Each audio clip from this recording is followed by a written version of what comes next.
ভর্তি ফি মকুবের দাবিতে কাছাড় কলেজে বিক্ষোভ। ভর্তি ফি সম্পূর্ণ মকুবের দাবিতে শিলচরের কাছাড় কলেজে বিক্ষোভে নামেন ছাত্রছাত্রীরা।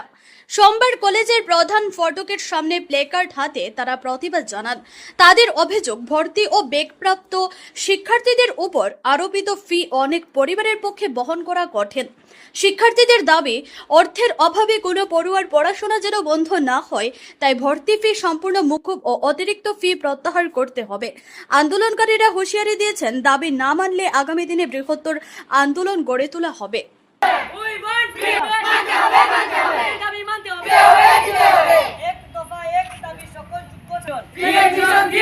Justice for students. Justice. We want justice. We want justice. We want justice. Back লাগা হইছে অলমোস্ট সব সেমিস্টারে সব স্টুডেন্টের আমরা ব্যাক লাগানি হইছে। ফার্স্টে আমরা ভাবছি ঠিক আছে মেবি আমরা কিছু একটা ফল্ট হইতে পারে, বাট অলমোস্ট সব স্টুডেন্টেরই ব্যাক লাগছে, সব সাবজেক্টে বালাবা স্টুডেন্টেরও ব্যাক লাগছে। আমরা ভাবছি চলো ঠিক আছে গেল, এখন উঠিয়া কয় দিতে যে যারা ব্যাক লাগছে তার আমরা ফিস দিতে লাগবো। আমরা যে ফিস দেওয়ারই হইতো ওখানে কি অ্যাডমিশন ফিস, ব্যাক পেপারের ফিস, এক্সামের সব কিছু ফিস মিলে আমরা অলমোস্ট বহুত কিছু লাগি যায়। তো আমরা যদি টাকা দেওয়ার হইতো আমরা তো প্রাইভেট কলেজে অ্যাডমিশন লইলাম না, আমরা তো গভর্নমেন্ট কলেজে লইলাম না।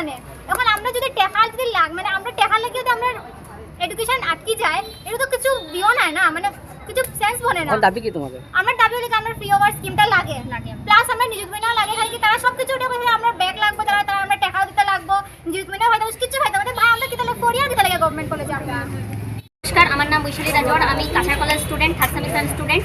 আমার সরকারের কাছে একটাই দাবি, যদি একমাত্র আমরা ফ্রি অ্যাডমিশন না পাই তাহলে আমাদেরকে পড়াশোনা ছাড়তে হবে। আমরা সরকারের কাছে হাত জোড় করে অনুরোধ করছি, প্লিজ স্যার, প্লিজ আমাদেরকে ফ্রি অ্যাডমিশনটা দেন, না হলে আমাদেরকে শিক্ষা এখানেই বন্ধ করতে হবে। ধন্যবাদ। আমার কথা। जय हिंद सर, मैं काजर कॉलेज का स्टूडेंट हूँ। मेरा नाम शाहीनुद्दीन लश्कर है। मैं ये चाहता हूँ कि हमारे जो फाइनेंशियली जो बैकग्राउंड है वो बहुत ख़राब है। यहाँ पर जो भी स्टूडेंट आते हैं वो सब मतलब मिडिल क्लास के फैमिली से आते हैं। तो मैं ये चाहता हूँ जो भी आते हैं, इधर मैं अभी आया हूँ, मेरा 100 रुपया लगा है। अगर हफ्ते में 4 दिन लोग आते हैं तो क्या होता है, 4 दिन में आपका 400 रुपया जाता है। अगर पूरा मंथली आप हिसाब करोगे तो कितना 2800 जाता है।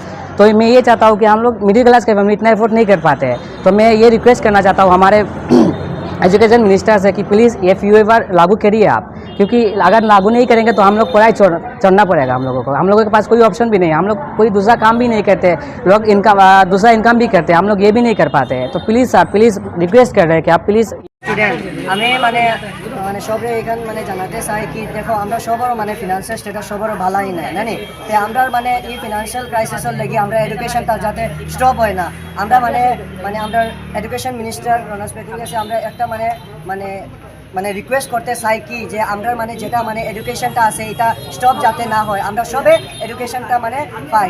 আর ফ্রি এডমিশন বা ফ্রি ওয়েভার স্কিম যেটা আছে, নিযুত ময়না প্লাস বাবু আসনি যেটা আছে সবটারে অ্যাপিল করবার লাগি। তারপরে আর জিনিস আছে এটা অপশনাল হয়ে গেছে, এডমিশন প্লাস নিযুত ময়না প্লাস বাবু আসনি অপশনাল হয়ে গেছে। আমরা জাস্ট যে কোনো একটা স্কিমটা লইতাম, কিন্তু এটা অ্যাকচুয়ালি এটা আমরা যাতে হইব না, আমরা সবটা স্কিমটা আমরা লাগে, সবটা লাগে।